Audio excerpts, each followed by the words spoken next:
விஜயோட சிவகாசி படத்தை ஒரு டைலாக் இருக்கும். அதாவது ஆப்பு தெரியுமா ஆப்பு அது கண்ணுக்கு தெரியாது அப்படின்னு சொல்லிட்டு அந்த மாதிரி தான் வந்து இனியா அப்படியே சைலண்ட்டாக ஒரு சம்பவத்தை செஞ்சது தான் இன்றைக்கி எபிசோடோடைய ஒரே ஹைலைட்டு. ஸோ முதல்ல எடுத்தோன்னே வந்து மாப்பிள்ளை வீடு வந்துருவாங்க, 20 பேருக்கு சாப்பாடு சொல்லிவிட்டு இவெல்லாம் ஒன்றும் செய்ய மாட்டான்னு ஈஸ்வரி பேசிட்டு யார் எந்த பிளானையும் பண்ணி அதை கெடுத்து விட ட்ரை பண்ணக்கூடாதுங்கும் போதே பாக்கியாக வரிஞ்சு கட்டிட்டு கிளம்பி வந்துடுறாங்க. செம்ம கடுப்பாக வந்து என் பிள்ளை கல்யாணத்தை நீங்கள் பண்ணி வைக்க நான் ஒத்துக்கவே மாட்டேன், அவளை நிம்மதியாக இருக்க விடுங்க, அவளை டிஸ்ட்ராக்ட் பண்ணாதீங்கன்னு மாற்றி மாற்றி பேசிகிட்டு இருக்கேன்.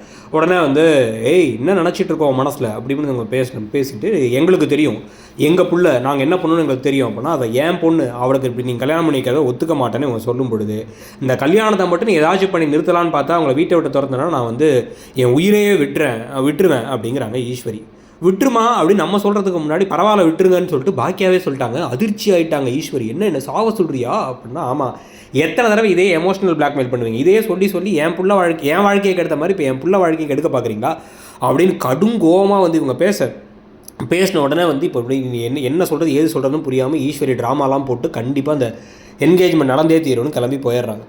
போனதுக்கு பிறகு தான் வந்து பார்த்திங்க அப்படின்னா வந்து இப்போ அமிர்தா கிட்டக்க இனியா எனக்கு உங்கள் ஃபோனை கொடுங்க, ஒரே ஒரு கால் பண்ணிக்கணும், ஆகாஷ்டல்ல வேற ஒரு கால் அப்படின்னாலும் இவங்க அதை தரத்துக்கு முன்னாடியே ஈஸ்வரி உள்ளார போந்து அவன் மனசை கெடுத்து விடாத இனியா நீ போய் தனியாக கிளம்பி யாரும் அவன் கூட இருக்க வேணாம் அப்படின்னு சொல்லி அனுப்புனதுக்கு பிறகு தான் இப்போ வந்து பார்த்திங்க அப்படின்னா இனியா என்ன பண்ணுறாங்க, சரி ஓகே அப்படின்ட்டு அங்கே இருக்க ஒரு சார்ஜ் போட்டிருக்க ஏதோ ஒரு ஃபோனை எடுத்து டக்குனுக்கு போலீஸுக்கு கால் பண்ணி போலீஸ்கிட்ட இன்ஃபார்ம் பண்ணிடுறாங்க. எனக்கு விருப்பம் இல்லாமல் எனக்கு கல்யாணம் பண்ணிக்க பார்க்குறாங்க, எனக்கு படிக்கணும் அப்படின்னு சொல்லிட்டு.